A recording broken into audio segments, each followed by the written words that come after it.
righty then. All right, so let's get into sort of the meat of what you came here to watch today, which is I'm going to review some of my favorite golf gear and golf tech of this last year. I've been getting a lot of stuff in. If you've been watching the videos, you've seen some really cool technology on display. So the way we're gonna do this is I'm gonna break it down. We're gonna talk about budget, like what's great on a budget, especially if it's under $100, under a couple $100, because as we all know, golf can be a pretty expensive sport. And then I'll show you, like, if budget or money was no option, what I think would be the best bet for that. So we're going to start off with rangefinders, and a lot of this stuff I have here, and some of this stuff you'll have to go back and watch the videos to see what I mean. But if we talk about rangefinders, and if we talk about a rangefinder that if you had absolutely any budget to spend, money was no option, what rangefinder would you choose? This is going to be what I would choose. This is the Garmin Z82, and we did a full unboxing of this thing. I actually took it out on the golf course. I tried to get my cell phone. I was holding my cell phone up to the lens of this thing so you can actually see what this is looking at. But looking through this thing is pretty special because in addition to being like a GPS unit where you're getting the distances, you're actually seeing on the left side of this device a full map of the golf course with little distance points to all of the hazards and things that you should be aware of. So it'll tell you where, how long it is to clear the bunker, how far it is to get to the water, all that sort of stuff. So for me, that is absolutely invaluable. As someone who goes on a lot of golf trips and I'm traveling and I'm playing a course I've never stepped foot on, you step up to the tee box and you've got a blind tee shot. You have no idea what's in front of you. That's where this thing is absolutely, to me, invaluable, because I get a little map and course overview.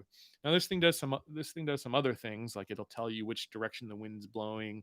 It'll tell you what else? Keep your score if you want to keep score from this thing, and it'll do a few other things. But the fact that it's not only a rangefinder, but the fact that it gives you that hole by hole overview, and it's got like 40,000 courses already pre-programmed into it. I think that is pretty cool. All right, so if I had absolutely no budget, the Z82 from Garmin is absolutely the rangefinder to check out. And I'm going to be leaving links for all of these in the recorded version of this. I wish I could live text them to you, but I can only do so much at one time. By the way, if you've got questions about any of these as I go through, please feel free to speak up and let me know. I'm here to answer your questions about these. That's what we're doing here on these lives. I don't have it in front of me, but if I had a budget pick on rangefinders, I looked at a bunch of rangefinders this year, and for me, the key features of any rangefinder are really two things.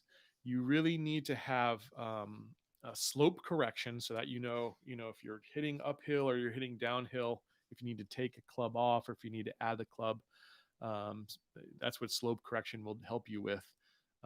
So that's number one. And number two, I like the flag lock so that when you actually hit the flag, you get some sort of haptic feedback or a little buzz or vibration to let you know that you actually hit the flag and not like a tree or something behind it.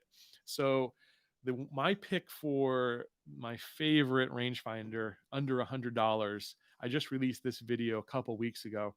It's going to be the A segment. I think I'm saying that right, by the way. It's a really strange spelling, and so I think I'm probably the first ever American to create a video about it. So I guess maybe whatever pronunciation I use is what's going to stick. I'm calling it the A segment, but I don't know if that's really what it is. But it's really inexpensive. It's like $80 for that rangefinder right now on Amazon.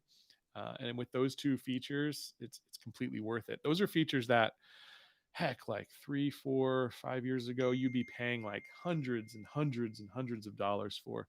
If you're talking $300 for a rangefinder that would have those features, now you can get it for like $80. So absolute steal. All right, so that's going to cover rangefinders. Let's talk about clubs. So it was back in February they had the PGA show, and I'm lucky that I live here in Florida, and the PGA show was happening in Orlando. So I try to go there every year and sort of check out, like what all the new releases were. probably like 90% of people, I was super excited to see the Maverick driver, which I will say lived up to its billing. I've been using the Epic for 3 years now. In fact, it was one of the first ever, it might be the first driver I've ever in my life bought new. I plunked down my $500 for that driver, and it really helped my game. I gained 20 yards from that driver, and it definitely improved my game in a lot of ways. 20 yards is a big difference, as you all know. I mean, 20 yards is the difference between two clubs. So instead of hitting a 6 iron, you're hitting an 8 iron, or instead of hitting a 7 iron, you're hitting a 9 iron. That's a big difference when you're trying to knock them close and shave some strokes off your game. So the Epic was a huge improvement in my game, and the Maverick, man, it was a crummy day, by the way. And back in February at the PGA show, it was the wind was howling. It was like 30-degree winds. It was cold. It was like 40 something degrees, which is about as cold as it gets in Orlando. So it wasn't great conditions, but I pulled that Maverick driver out, and that thing felt like absolute butter. I hit like 10 balls with it. Every single one of them went straight in about 265, which for me is a pretty good drive. And I was just over the moon impressed with that one. But what I was in the shopping for this year, particularly, was irons. So that's what I'm going to focus on here for this live stream, is talk about what my favorite irons of this year were. Now, you might have seen a video that I did with Wade. Wade is a character you often see on the channel. He's a character in real life. He's not acting. Everything you see Wade do is Wade. But Wade and I went out to Scottsdale, Arizona, and I was super excited because we checked out PXG. They have their manufacturing production facility in Scottsdale, and that was super, super cool to try out all the new clubs. In particular, I was really interested in their 0311 range of irons, and I don't have one here to show you because they are very expensive. So if we're talking about on money is no option, what irons would I buy as a consumer? It would absolutely 100% be the PXG 0311s. This is their Gen 3 model. And we actually tested on the video, we tested Gen 2 irons of the 0311s, the Generation 3 models, and we tried their newer irons, which were 0211s. The difference between 0211s and 0311s is you've got a forged club with the 0311s, so it's just better build quality. You've got with the 0211s, it's actually similar to the next clubs I'm going to talk to you about, which have like a foam inside. So it's not a solid steel construction. There's actually layers inside of that club, which help with a number of, with your trajectory and some other things that you're going for. But the 0311s, you'll see, I mean, if you go back to those videos, you'll see that the 0311s, yeah, Mark's saying that they look so good. They do look beautiful too, but they went, you can see the stats on the video, they went like 10 yards further than any club. So that was amazing to see. And just so you know, like I went back and forth. I was using my clubs, then I would hit a few shots with the 0311s, and I'd go back to my clubs. You didn't see that because the way I edited it, but I was testing, so it wasn't just like I had a few crummy swings with mine and then I tried the 0311s and they were better because I was swinging better. It wasn't that way. I kept going back and forth, and they consistently were that much better. But that being said, if I had absolutely no budget, that's what I would buy. If I had a higher budget, what I would get is what I did get. And Mizuno, by the way, were super nice to actually give these clubs to me. But these are the MP20 HMBs. So similar again to the way, hopefully you can see that on the live stream here. This has got like a little bit of a thicker top line, because similar to what I was saying with the 0211s, these MP20 HMBs actually have a little bit of a hollow bodied construction. And there's a few different materials inside of this face. But what I really love about this set in particular is from the 6 iron up. So my 6.543 irons. I've never felt so good hitting a 3 iron, which is a very difficult club to hit, as you know. Hitting a 3 iron with this is actually absolutely a pleasure, though, because you have that, you feel like a smooth, buttery contact. They always say nothing feels like a Mizuno, and it's 100% true. I've been playing Mizunos. I've had the MP30 blades. My most recent, before that, I had T-Zoids actually. Then I had the MP33 blades. I've had these were my clubs previously, the JPX 850s, which I really liked, forged construction too. But these ones, the outside is forged. Again, you've got some sort of materials inside, and I'm not that geeky about what's inside of this club. All I know is it feels incredible, and it probably goes three-ish yards further than these ones. But again, the huge difference for me was those like 3, 4, 5 irons, where oftentimes I'm not getting perfect contact. And if you don't hit perfect contact with the HMBs, it's still going to be pretty good. Um, so for any mishits, this club can really perform. And for me, that was the big difference and why I love these MP20 HMBs. So I've been playing these, and hey, if you saw the last vlog I did, I shot even par for 9 holes. It probably would have kept going, except the sun went down. But I've been playing the best golf of my life with these things. I've got my handicap down. When I first started playing really seriously, I was about a 13 handicap. But my handicap now is down to 6.3 as of today. And it went from about 9 to 6 with these irons. So it's a little bit of an investment. I think these irons are like $1,200 or something like that. But for someone, if you're in the mid, teens or lower, I think this would be a really good investment for you. Now, if we go to like a budget model, what would my club pick be? I tested all these clubs out this year again at the PGA show. And what I would say is if you're going for a little bit of a lower budget, the Wilson staff line is something that you should look at. In fact, I carry a Wilson staff. I carry one club of Wilson staffs in my bag.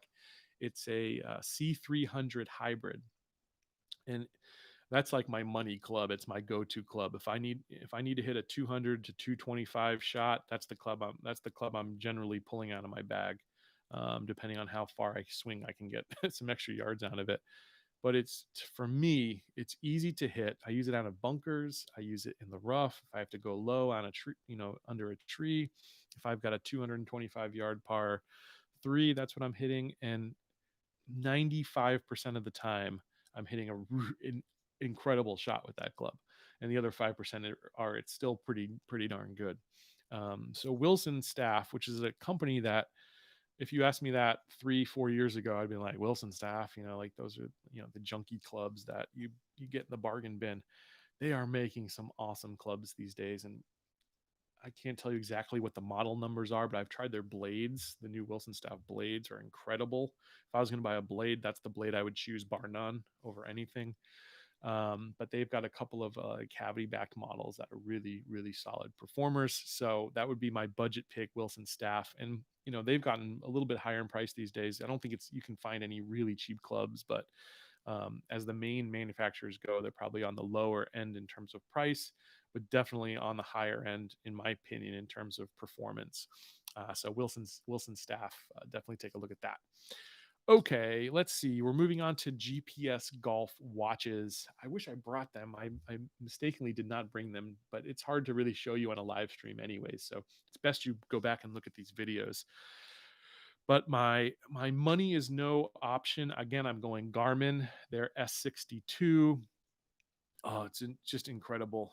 It feels good. Like the construction's beautiful. It's actually a watch I'd wear. A lot of these golf watches are pretty, they're ugly. The S62 is a beautiful watch. You could take that to a nightclub and people would be like, cool watch, man. Yeah. It's from a construction standpoint, it's absolutely beautiful. You've got the same things I was talking about with the Z82 rangefinder. You've got, your map right on the watch, so you can see where all those different points are. But the coolest thing that the S62 does is it has a virtual caddy.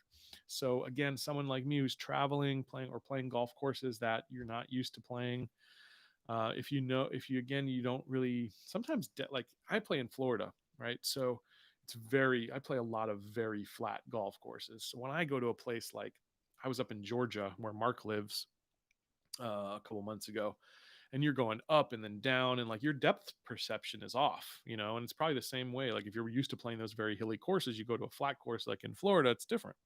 So if you're doing some golf travel, or if you're just playing other courses in your area, the caddy feature is incredible because it basically learns. So after you play 5 rounds with the S62, it learns your habits. It learns about how far you hit a 7 iron, a 3, all your entire bag, and it will actually suggest clubs for you, and it will also take into effect the wind and everything that you may not be thinking about. Because with golf, you can have so many thoughts going through your mind, right? uh Mark's saying he loves those flat courses. Yeah, yeah, yeah. I mean, they're not. I mean, they're flat in the fact that you're not going up and down hills, but there's there's undulations in the fairway. I should say, but yeah, they're pretty, they're pretty flat.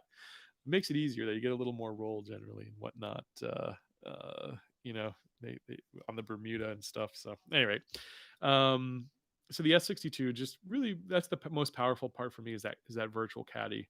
But again, having the map, getting the distances have been very good in where I've tried it. And the other thing I'll say about it, because this is the one watch I've really taken with me around the world to some degree. I took it down to South America. I took it over, pretty sure I took it to Dubai.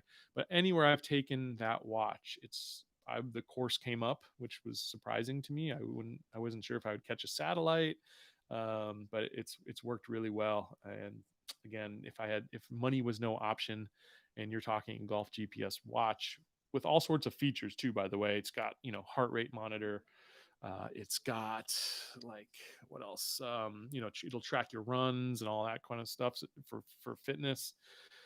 If money's no option, at Garmin S62. Now, if I was on a budget, that I just saw, well, I just released the video for Canmore.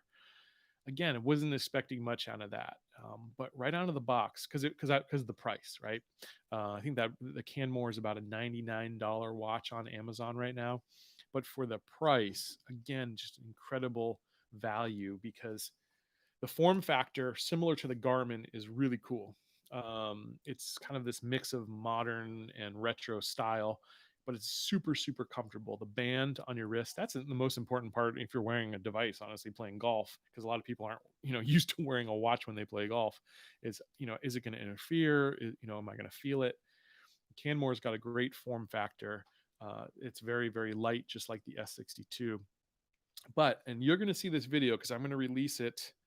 Yeah, Turner, you're on a budget, gang. That's I'm trying to cover all bases here. So thanks for joining us, by the way, Turner. um eh, I tested, actually, and you're going to see this video coming up soon. I tested the Garmin, a Tech, which is more of a budget one, which I didn't really love, honestly. There's a spoiler alert. The Canmore, and one other that's escaping me right now. Oh, the Shot Scope.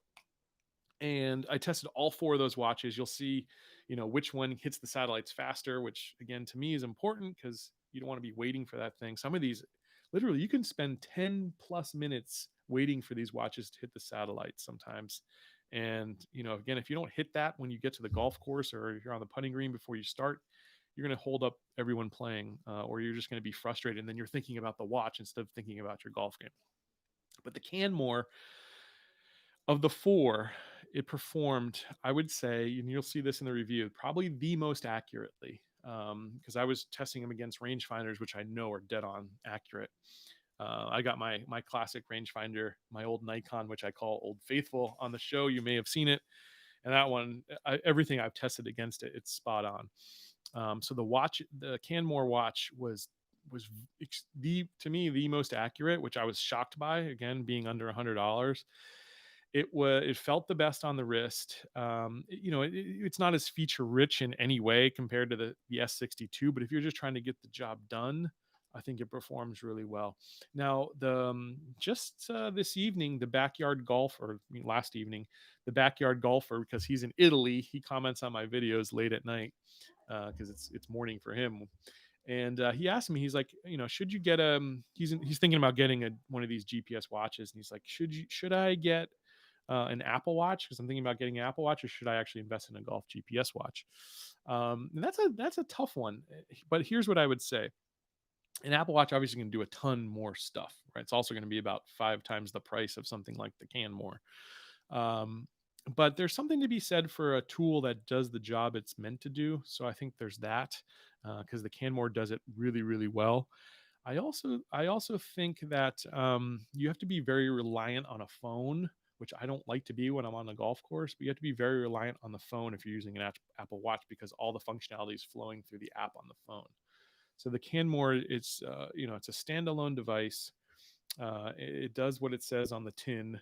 It lives up to the billing, and it does it for a really affordable price. So if I was on a budget, and that was a if I was in the budget gang, as Turner mentioned, Canmore is absolutely the way to go, and it's a good looking watch. Again, that's another watch that I would wear out. I could wear out in public. Whereas a couple of those watches, honestly, I wouldn't wear in public, not because I'm a snob, but just doesn't fit my style or whatever, or what, like the clothes I wear or the style that I like. Um, but the Canmore is pretty cool. I'd say it's a fashionable watch. All right, so we've covered now watches, we've covered rangefinders, we've covered clubs. Um, I'll talk about balls. And again, if you want to, I know you just joined us, Turner. If you're interested, I will send anyone on the live stream uh, a sleeve of these balls that I'm testing out. So this video is coming up soon, probably in about 2 weeks, the RZN golf balls. But if I'm looking at a golf ball, for me, we've been talking about if money was no option. Well, if money was no option, the Pro V1X is absolutely the best ball on the market, as far as I'm concerned. Between the Pro V1 and the Pro V1X, it's a toss up. But you're spending $60 a dozen for those. What does that work out to be? Like $4 or $5 a ball, which is $5 a ball. So you got to be thinking twice when you tee that one up. There's literally nothing worse. I know you guys know there's nothing worse than like teeing up a beautiful white shiny pearl ball, putting it on that tee box and blasting it into into the forest, into the pond or whatever. Jeez, that's the worst feeling. And I've done that so many times. I open up that fresh sleeve and boom, gone. So money's no object. Obviously, a Pro V1X. That ball just every year or every time they release the new model has continued to get better. Mark, thanks for joining us, man. It's great to see you.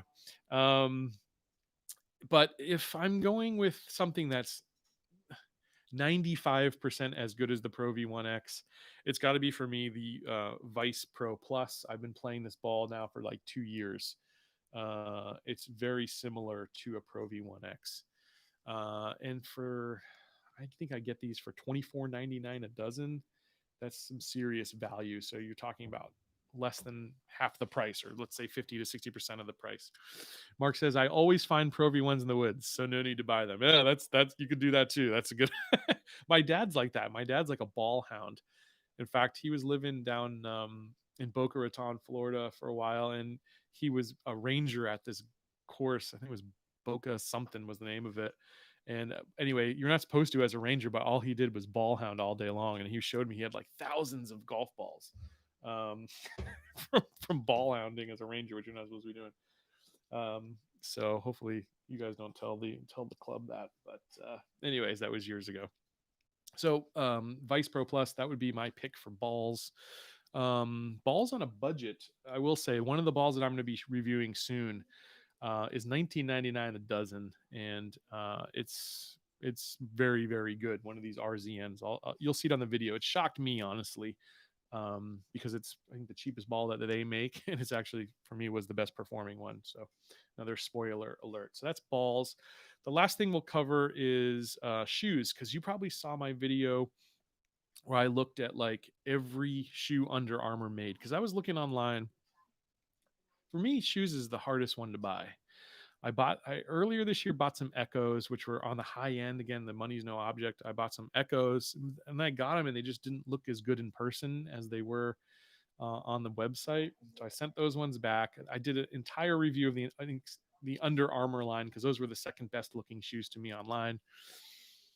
I I was gonna pull the trigger on one of those. I think the SLs, but in the end, still just something about them I didn't like. They didn't feel right on my feet. I didn't really love the material they were made of. And then I was going through a course, or I was visiting a course. I think it was one in Georgia actually. And I was walking through the pro shop, and they had these Pumas sitting there. and they were exactly everything I wanted personally as someone who travels, because this is the Puma Ignite shoe. It's almost like you can see it. It's almost like sneakerish. It's got like a spikeless design, which is pretty until you walk on the grass. It gets that little greenish tinge to it. I've used these a couple times when I was out in Utah, but these are just awesome in terms of like super comfortable. You could literally wear these out, because that's, they're spikeless. It's not really going to get in your way. Like, you could put these on. You could wear these on a plane. You could wear these out to lunch after you're around or something. Not that we're going out to eat these days, but if you were, and they, to me, it's just, they look really cool. They come in a bunch of different colors. So of all the shoes I tried, this has the best mix of like performance. These are also waterproof, which I don't even know how they're waterproof, especially with this like breathable type of stuff in them. But somehow or another, they're waterproof. Um, Spikeless design, nice form factor, and they're just really cool. So these were the shoes. If these go for about $100 or so online, if I think if we were talking about budget shoes, that's a hard one because there's nothing that's really too budget. These are about as low as they come. But I think those SLs from Callaway came out with a SL shoe, and those ones would be my budget pick. I think you can get them probably for $80 or so, something like that online. All right, so we covered rangefinders, we covered balls, we covered clubs, we covered GPS watches, we covered shoes. Now I think that's about all we can cover on this live stream. So again, just want to thank you guys for checking out the show. We're going to be doing these live streams every Friday. So if you have questions, would love to hear them, and feel free to save up your questions throughout the week and ask me on the live stream. Whatever you want to do, leave the comments in the videos. Whatever you floats your boat. I just want to give you any information I can on some of these things. But on these live streams, we're also going to be covering cool places to go visit, interesting golf destinations, and things you can do around those destinations. You can basically ask me anything. So thanks for joining me on the first ever Let's Play Through live stream, but many more to come. So hope you guys have a good rest of your weekend. Would love to know where you're playing golf this weekend. So leave a comment in the live stream here, or hit me up on Instagram. I'd love to find out where you're going to be playing. I am heading up to Massachusetts, and I'm going to hopefully be playing Old Sandwich is what I'm hoping to do. But if I can't get on there, there's another like Linksy style course called Widow's Walk on Cape Cod that I'm going to try to play early next week. So we'll do that. So let me know where you're playing. It's great to see you guys, and have a wonderful, wonderful rest of your weekend. Bye bye now.